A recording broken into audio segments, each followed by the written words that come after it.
The man walked slowly through the busy streets of Chicago. His coat was old and torn. His shoes had holes in them. His beard was long and messy. People looked at him and quickly looked away. Some crossed the street just to avoid him.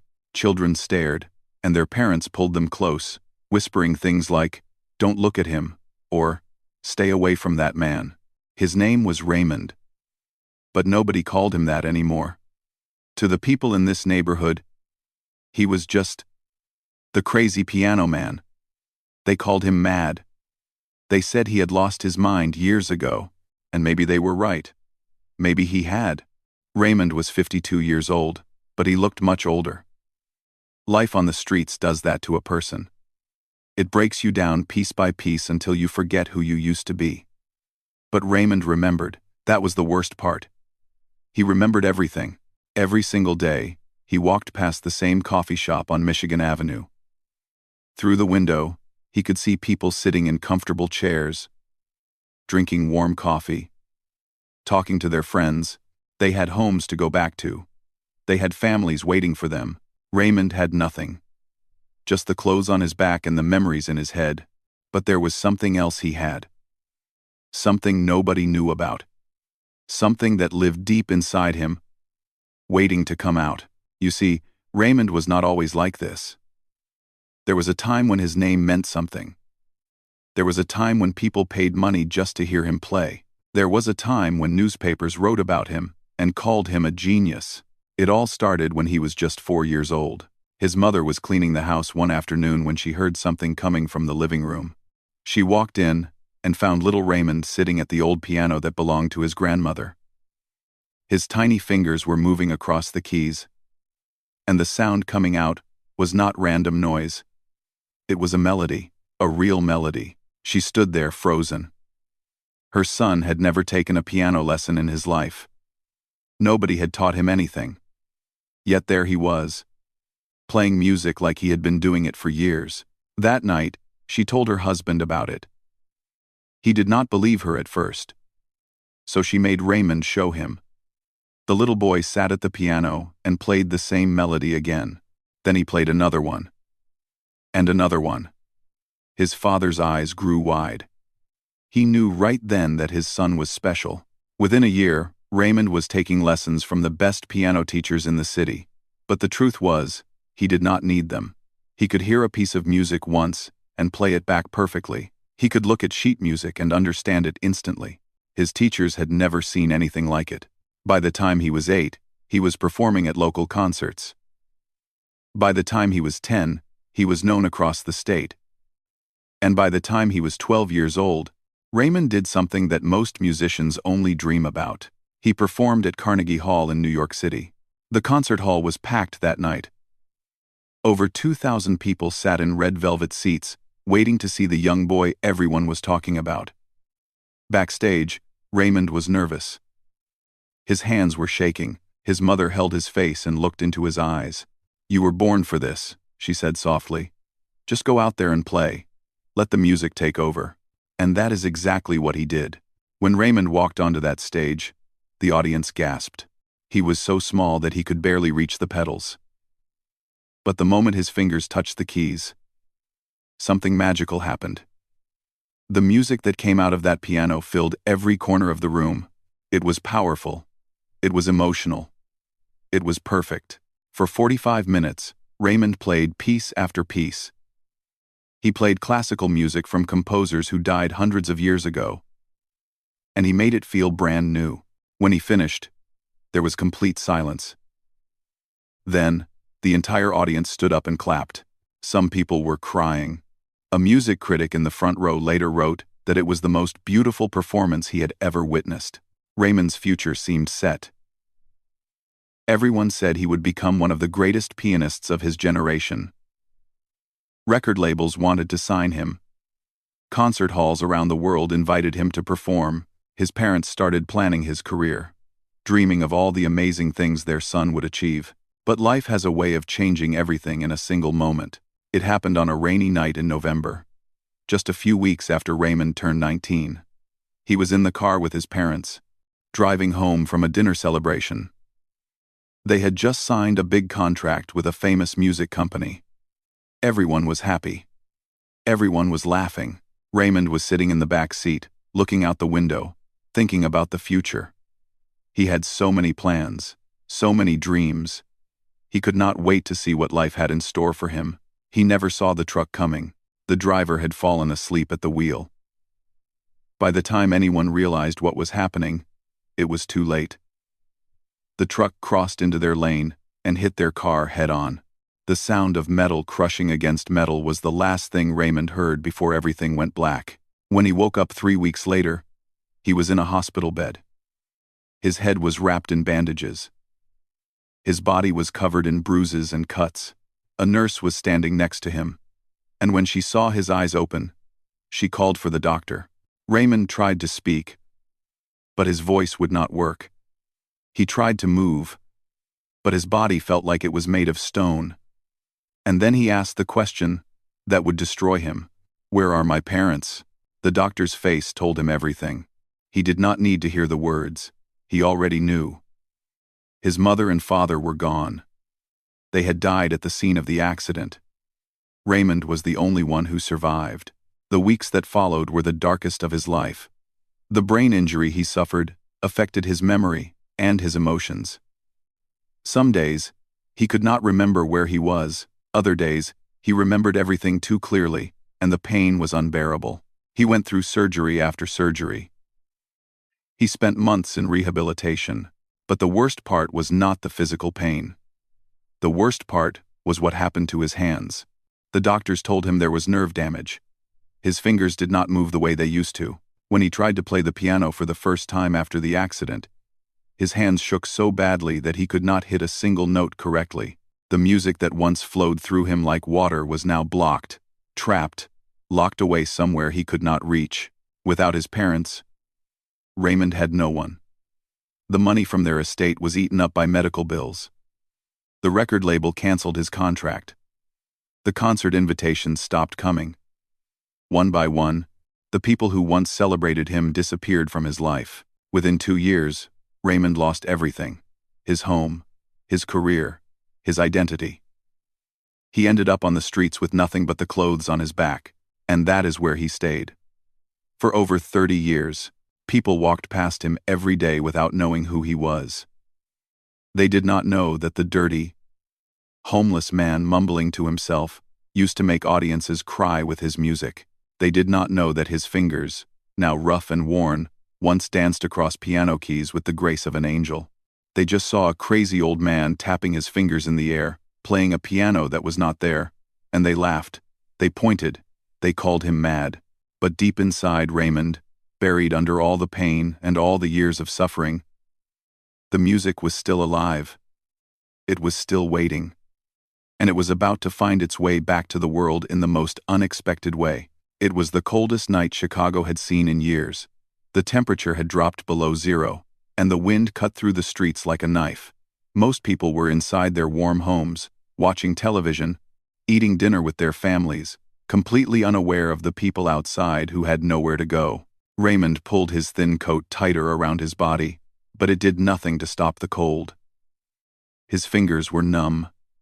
His feet ached. He had been walking for hours, trying to find somewhere to escape the bitter wind. The shelter downtown was full. They had turned him away at the door along with dozens of others. There were too many people and not enough beds, so he kept walking, one foot in front of the other. That was all he could do. The streets were mostly empty now. Restaurants had closed. Shops had locked their doors. The only lights Raymond could see came from the tall buildings in the distance, where rich people lived in penthouses high above the world.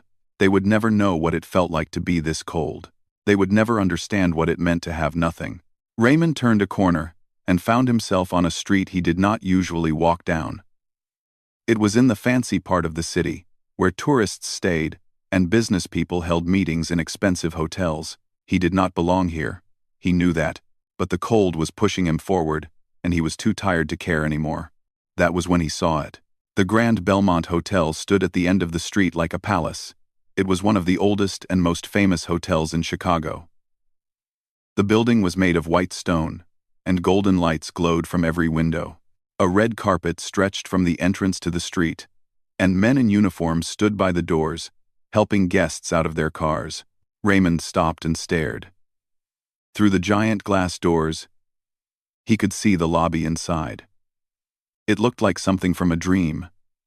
Crystal chandeliers hung from the ceiling, marble floors shined under the lights, and in the center of it all, surrounded by velvet ropes, sat something that made Raymond's heart stop. A grand piano. It was the most beautiful piano he had ever seen. It was black and polished, and it reflected the light like a mirror. Raymond could tell just by looking at it that this was not an ordinary instrument. This was a Steinway, the same kind of piano he used to play at Carnegie Hall. His fingers began to tingle. For the first time in years, he felt something stir inside him, something that had been sleeping for a very long time. Before he knew what he was doing, Raymond started walking toward the hotel. His legs moved on their own, pulling him closer and closer to those glass doors. He did not think about how he looked. He did not think about what people would say. All he could think about was that piano. The doorman saw him coming and stepped forward to block the entrance. "Sir, you cannot come in here," the doorman said firmly. His eyes looked Raymond up and down with disgust.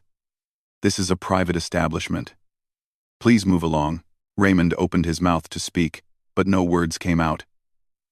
He just stood there, shivering, staring past the doorman at the piano inside. "Did you hear me?" the doorman said, his voice getting louder. "I said you need to leave, now." But then something happened. A large group of guests came out of the hotel, laughing and talking loudly. They were dressed in expensive clothes, on their way to some party or event. In the confusion, the doorman turned to help them into their cars, and in that brief moment, Raymond slipped through the doors. The warmth hit him immediately. It wrapped around his frozen body like a blanket, and for a few seconds, he just stood there with his eyes closed, letting the heat soak into his bones. It had been so long since he felt warm, so long since he felt safe. But the moment did not last. "Excuse me, what is this?" Raymond opened his eyes. A woman in a long silver dress was staring at him with her nose wrinkled like she had smelled something terrible. She was holding a glass of champagne, and her jewelry sparkled under the lights. "Security," she called out, her voice sharp and loud. "There is a homeless man in the lobby." Suddenly, everyone was looking at Raymond. The laughter stopped. The conversations paused. All eyes turned to the dirty old man standing near the entrance, dripping melted snow onto the marble floor. A man in a black suit walked over with a disgusted look on his face. "How did he get in here? This is unacceptable." "Look at him," another woman said, shaking her head. "He probably does not even know where he is. Poor thing has lost his mind." A younger man in the group laughed. "Maybe he thinks he is checking into a room. Someone should tell him this place costs more per night than he has seen in his entire life." "One," the group laughed. Raymond stood frozen, feeling their eyes on him like burning lasers. He wanted to run. He wanted to disappear. But his legs would not move. Then he saw it again. The piano. It was right there, just 20 feet away from him. So close he could almost touch it. A security guard approached him with a stern expression. "Sir, you need to leave immediately. This is private property. If you do not leave on your own, I will have to call the police." Raymond did not respond. His eyes were locked on the piano. His fingers were trembling, but not from the cold this time.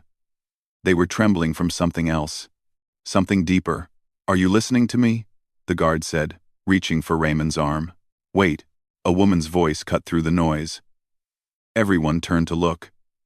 She was standing near the front desk, wearing a simple black dress with a name tag on her chest. Her name was Mrs. Chen, and she was the night manager of the hotel. She walked over slowly, her heels clicking on the marble floor. Unlike the others, her face did not show disgust. It showed curiosity. Something about this old man had caught her attention. Maybe it was the way he stared at the piano. Maybe it was the look in his eyes, a look she had seen before in artists and musicians who lived for their craft. "Hold on a moment," she said to the security guard. Then she turned to Raymond. "Sir? Are you all right? Is there something you need?" Raymond finally looked at her. His lips moved, but his voice was barely a whisper. "The piano," he said. "Please, just let me see the piano." The woman in the silver dress rolled her eyes. "Oh, this is ridiculous. He probably thinks he can play. Look at him. He can barely stand up straight." The man in the black suit laughed. Maybe he was Mozart in another life. More laughter, more cruel jokes. They spoke about Raymond like he was not even there, like he was an animal in a zoo instead of a human being. But Mrs. Chen did not laugh. She looked at Raymond for a long moment, studying his face, trying to understand what she saw there. And then she did something that shocked everyone in that lobby. She walked over to the velvet ropes around the piano and unhooked them. "Go ahead," she said softly. "Play." The room went silent. The guests stared at her like she had lost her mind. The security guard looked confused. But Mrs. Chen just smiled and stepped aside. Raymond's heart was pounding so hard he could hear it in his ears. His legs felt weak. His hands were shaking. For 30 years, he had not touched a real piano. For 30 years, the music inside him had been trapped with no way out. He took one step forward, then another, and another. The guests watched with a mixture of horror and amusement. Some pulled out their phones, ready to record what they expected to be a disaster. They wanted to laugh. They wanted to see this crazy old man embarrass himself. Raymond reached the piano and ran his fingers along its smooth surface. It felt like coming home. It felt like finding a piece of himself that he thought was lost forever. He sat down on the bench. The keys stretched out before him, black and white, waiting in perfect silence. And then, Raymond took a deep breath, closed his eyes, and began to play. The lobby of the Grand Belmont Hotel had never been this quiet. Every person in the room was frozen in place, watching the old homeless man sit down at their precious piano. Some had their phones out, recording. Others whispered to each other behind their hands. A few shook their heads in disbelief that the night manager had actually allowed this to happen. Raymond sat on the bench with his eyes still closed. His hands rested on his lap, trembling slightly. He could feel everyone staring at him. He could hear their whispers, their quiet laughter, their judgment. They expected him to fail. They wanted him to fail. To them, he was just a crazy old man who had wandered in from the cold. A joke. A story they would tell their friends tomorrow over brunch. But Raymond was not thinking about them. He was thinking about his mother. He remembered the way she used to sit next to him when he practiced as a child. She would close her eyes and listen. And when he finished, she would kiss the top of his head and tell him that God had given him a gift. She believed in him more than anyone else in the world. And even though she had been gone for over 30 years, Raymond could still feel her presence. He could still hear her voice. "Let the music take over," she used to say. "Do not think. Just feel." Raymond took a deep breath. The air filled his lungs, and for a moment, everything else disappeared. The fancy hotel, the cruel guests, the cold that still lingered in his bones. All of it faded away until there was nothing left but him and the piano. He lifted his hands and placed his fingers on the keys. The first note rang out across the lobby like a bell. It was soft, gentle, almost fragile. A few people in the crowd smirked, waiting for the disaster to begin. But then came the second note, and the third, and suddenly, the notes were flowing together like drops of water joining to form a stream. Raymond was playing Clair de Lune by Claude Debussy. It was one of the most famous piano pieces ever written. It was also one of the most difficult to play well. Many pianists could hit the right notes, but very few could capture the emotion behind them. Very few could make the music feel alive. Raymond made it feel alive. His fingers moved across the keys with a grace that seemed impossible for a man who had lived on the streets for 3 decades. The music floated through the air, soft and dreamy, like moonlight falling on still water. It wrapped around everyone in that lobby and held them in place. The woman in the silver dress, the one who had called for security just minutes earlier, felt her breath catch in her throat. The champagne glass in her hand began to shake. She had heard this piece performed many times at concerts and galas, but she had never heard it played like this. Never with this much feeling, never with this much soul. The man in the black suit who had laughed at Raymond stood with his mouth hanging open. He could not believe what he was hearing. This was not possible. This dirty, broken man could not possibly be making music this beautiful. And yet, there it was, filling the room, filling his ears, filling his heart with something he had not felt in a very long time. Raymond played on, his eyes still closed, his body swaying gently with the melody. He was no longer in the hotel lobby. He was somewhere else entirely. He was back in his childhood home, sitting at his grandmother's old piano while his mother watched with tears in her eyes. He was backstage at Carnegie Hall, 12 years old, nervous but excited, ready to show the world what he could do. He was in all the places where music had made his life beautiful, before everything fell apart. The piece grew softer, more delicate, like a whisper between lovers. Some of the guests had tears streaming down their faces now. They did not even know why they were crying. They just knew that something was happening in this room, something they would never forget. A young woman near the back of the lobby had been recording on her phone from the very beginning. She had started filming because she thought it would be funny. She thought she would capture some crazy homeless man making a fool of himself. But now her hand was shaking, and tears were blurring her vision. She kept the camera rolling, but for a completely different reason now. Mrs. Chen, the night manager who had given Raymond permission to play, stood by the front desk with her hand over her heart.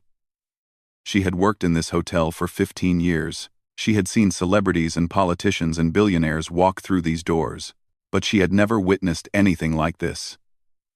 She had never seen a room full of strangers become so connected, so moved, by a single person. The music began to build now, rising and falling like waves on an ocean.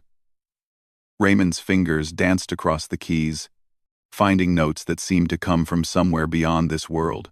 Every phrase told a story.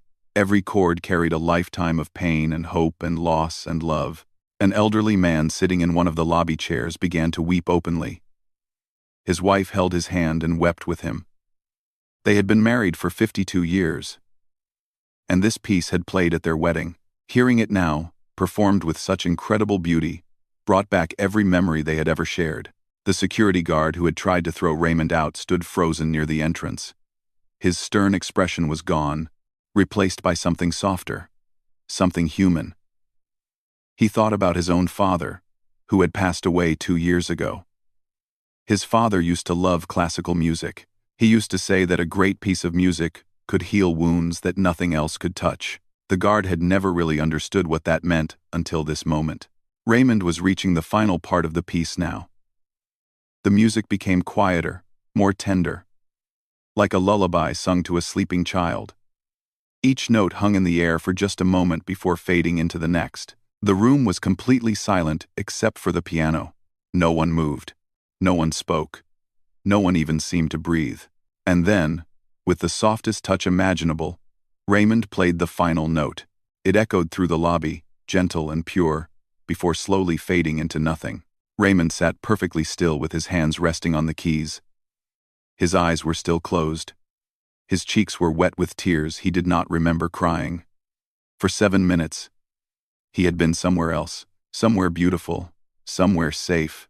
And now he was back in the real world, sitting in a fancy hotel where he did not belong, surrounded by people who had laughed at him just moments ago. The silence lasted for what felt like forever. And then, someone started to clap. It was Mrs. Chen. She was standing by the front desk, clapping slowly, tears streaming down her face. Then the elderly couple joined in. Then the young woman with the phone. Then the security guard. One by one, every person in that lobby began to clap. The applause grew louder and louder until it filled the entire room. People were standing now. They were cheering. Some were still crying. The woman in the silver dress, who had looked at Raymond with such disgust, was clapping harder than anyone else.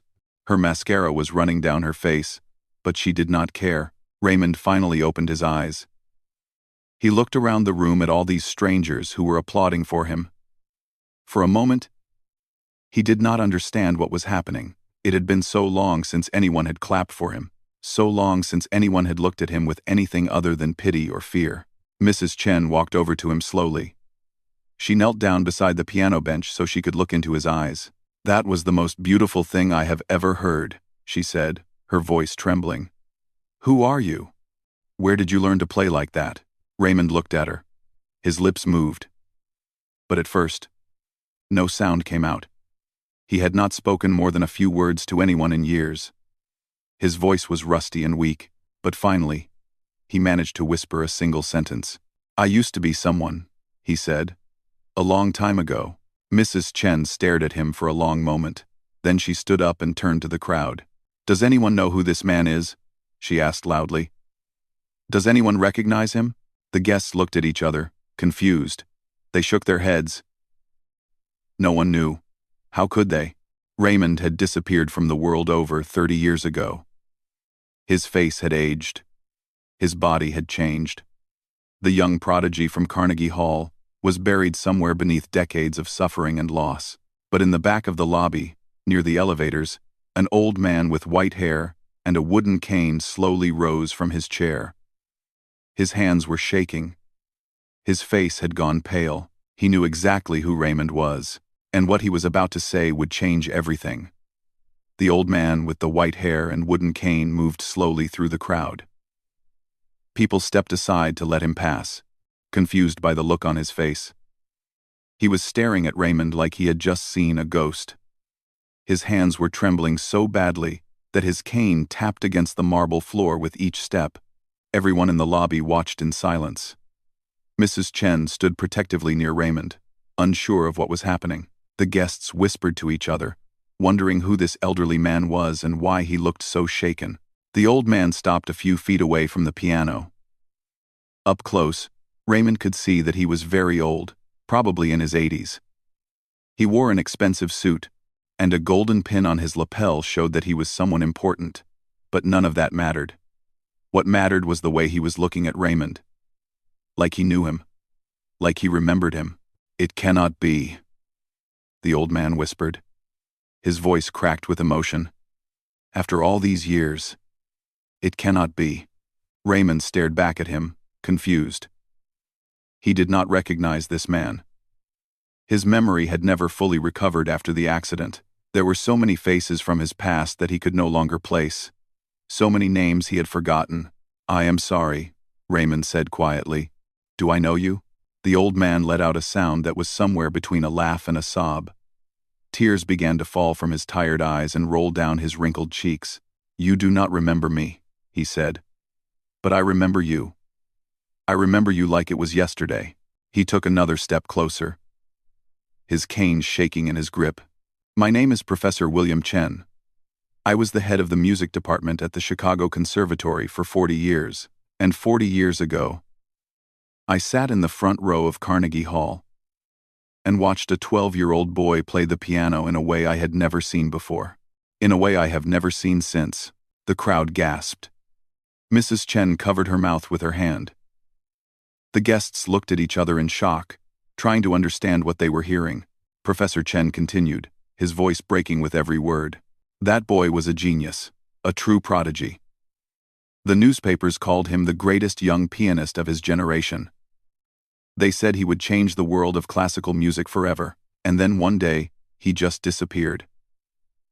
There was an accident, his parents died, and the boy vanished. Everyone thought he was dead. Everyone gave up hope."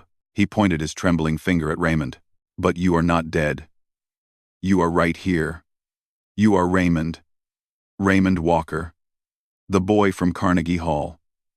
The name echoed through the silent lobby. Raymond Walker. Some of the older guests recognized it immediately. They remembered reading about him in the newspapers decades ago.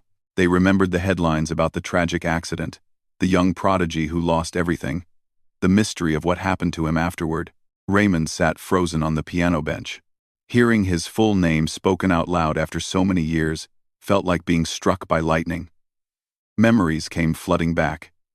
The concerts, the applause, his mother's smile, his father's proud eyes. The crash, the hospital, the long, dark years that followed. "I thought you were gone," Professor Chen said, tears streaming down his face. "We all thought you were gone. But here you are. And you still play like an angel." The professor stepped forward and did something no one expected. He wrapped his arms around Raymond and held him tight. It was the first time anyone had hugged Raymond in over 30 years. The first time anyone had touched him with kindness instead of pushing him away. Raymond did not know what to do. His body was stiff at first, unsure how to respond. But then something inside him broke open. All the pain, all the loneliness, all the years of being invisible, of being mocked, of being forgotten, it all came pouring out. He hugged the old professor back and began to cry. The entire lobby was in tears now. The woman in the silver dress was sobbing into her husband's shoulder. The security guard wiped his eyes with the back of his hand. Mrs. Chen held onto the front desk to keep herself steady. Even the young woman who had been recording put her phone down and just watched, too moved to keep filming. For a long time, no one spoke. The two men just held each other in the middle of that grand lobby, surrounded by strangers who were no longer strangers. They were witnesses to something extraordinary. Finally, Professor Chen pulled back and looked at Raymond's face. "Where have you been all these years?" he asked softly. "What happened to you?" Raymond shook his head slowly. "I lost myself," he said, his voice barely above a whisper. "After the accident, I could not play anymore. My hands did not work right. The music was trapped inside me with no way out. I lost my home. I lost everything. I ended up on the streets. And I have been there ever since." The professor closed his eyes and let out a long, painful sigh. "All this time," he said, "all this time, you were right here in Chicago. And none of us knew." He turned to face the crowd. "Do you understand what just happened here tonight?" he said, his voice rising. "This man is not just some homeless person who wandered in from the cold. This man is Raymond Walker, one of the most gifted pianists who ever lived. And for 30 years, he has been living on your streets, sleeping in your alleys, being ignored by your city." While all of you walked past him without a second glance, the guests stood in uncomfortable silence. Some looked down at their expensive shoes. Others stared at Raymond with new eyes, seeing him for the first time as a human being, instead of a nuisance to be removed. The young woman who had recorded the whole performance picked up her phone again. Her hands were still shaking. She opened her social media app and uploaded the video with a simple caption. "Homeless man walks into a hotel. What happens next will leave you speechless." She had no idea what she had just started. Within 1 hour, the video had 10,000 views. Within 3 hours, it had 500,000. By midnight, it had crossed 5 million. News stations picked it up. Websites shared it. People all over the world watched the dirty homeless man sit down at the piano and create the most beautiful music they had ever heard. They watched the crowd go from laughing at him to crying for him. They watched Professor Chen recognize him and reveal his incredible story. By morning, Raymond Walker was the #1 trending topic on the internet. Reporters gathered outside the Grand Belmont Hotel, hoping to get an interview. Television crews set up their cameras on the sidewalk. Newspapers ran headlines like "The Forgotten Prodigy" and "The Miracle at Midnight." People who had not thought about classical music in years were suddenly searching for information about Raymond Walker and listening to old recordings of his Carnegie Hall performance. Inside the hotel, Raymond sat in a warm room that Mrs. Chen had arranged for him. He had taken his first hot shower in years. He wore clean clothes that the hotel staff had found for him. A doctor had come to check on him and make sure he was healthy, and Professor Chen sat in a chair nearby, refusing to leave his side. "What happens now?" Raymond asked quietly. He was looking out the window at the crowd of reporters below. "I do not understand any of this. Why do all these people care about me?" Professor Chen smiled gently. "Because your story is not over, my friend. It is just beginning again." Raymond shook his head. "I am old. I am broken. I have nothing left to give. The professor leaned forward and took Raymond's hands in his own. He looked at those fingers, rough and worn from years on the streets, yet still capable of creating magic. You played tonight like you never stopped, he said. The gift is still there, Raymond. It never left you. And now the whole world knows it. The question is, what are you going to do with this second chance? Raymond looked down at his hands. For 30 years, he had believed he was worthless. For 30 years, he had accepted that his life was over. But tonight, something had changed. The music had come back. The world had found him again, and somewhere deep inside, in a place he thought had died long ago, a tiny spark of hope began to glow. Outside the hotel, the sun was starting to rise over Chicago. A new day was beginning, and for the first time in 3 decades, Raymond Walker was ready to face it, but he had no idea just how much his life was about to change. The video was still spreading. Millions more people were watching it with every passing hour, and among those millions was someone very powerful. Someone who had the ability to give Raymond something he had never dared to dream about again. A chance to return to Carnegie Hall. The weeks that followed were like a dream Raymond could not wake up from. Every morning, he opened his eyes, expecting to find himself back on the cold streets, hungry and forgotten. But instead, he woke up in a warm bed, in a small apartment that a charity organization had helped him find. There was food in the refrigerator. There were clean clothes in the closet. There was a piano in the living room, donated by a music store that had seen his video and wanted to help. The whole world seemed to want to help now. Donations poured in from strangers across the globe. People who had watched the video and cried, sent money to support Raymond's recovery. A famous doctor in New York offered to treat his old injuries for free. A non-profit organization that helped homeless musicians took him under their wing and made sure he had everything he needed. But the biggest surprise came 3 weeks after that night, at the Grand Belmont Hotel. Raymond was sitting at his new piano, practicing scales to strengthen his fingers, when Professor Chen knocked on his door. The old man had visited him every single day since they reunited. He brought food. He brought old recordings of Raymond's childhood performances. He brought friendship and support when Raymond needed it most. But today, the professor was carrying something different. He was carrying an envelope. "This came for you," Professor Chen said, his eyes twinkling with excitement. "I think you should sit down before you open it." Raymond took the envelope with trembling hands.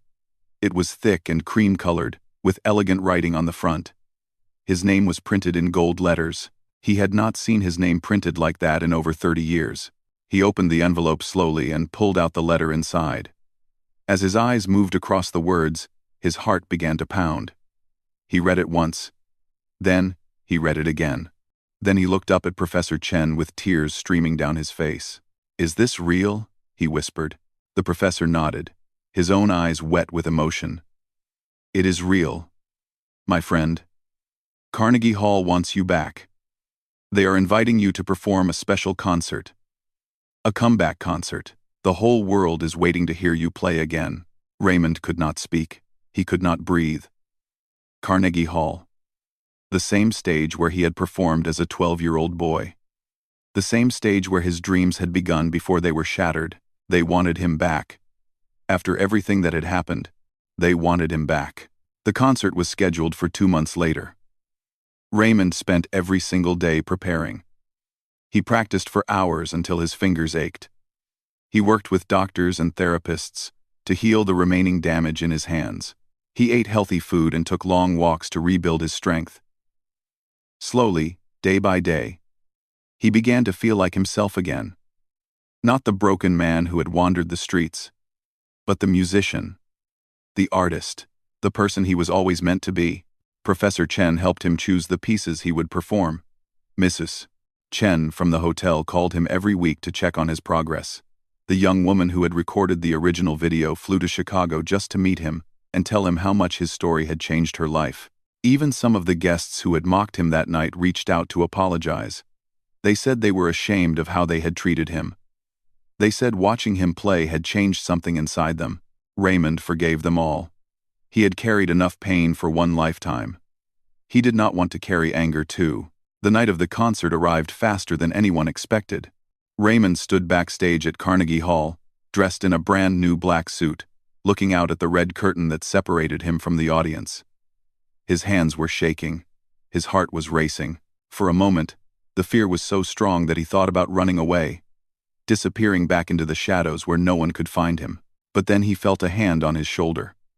He turned and saw Professor Chen standing beside him. "Your mother would be so proud of you," the professor said softly. "She is watching right now. I am sure of it." Raymond closed his eyes and took a deep breath. He thought about his mother. He thought about his father. He thought about all the years he had lost and all the pain he had survived. And he realized something important. He was not here for fame. He was not here for applause. He was here because music was the only thing that had kept him alive when everything else was gone. Music had saved him. And tonight, he was going to share that gift with the world one more time. The curtain opened, the lights came on, and Raymond Walker walked onto the stage at Carnegie Hall for the second time in his life. The audience was packed. Every single seat was filled. Over 2,000 people had come from all over the world to see this moment.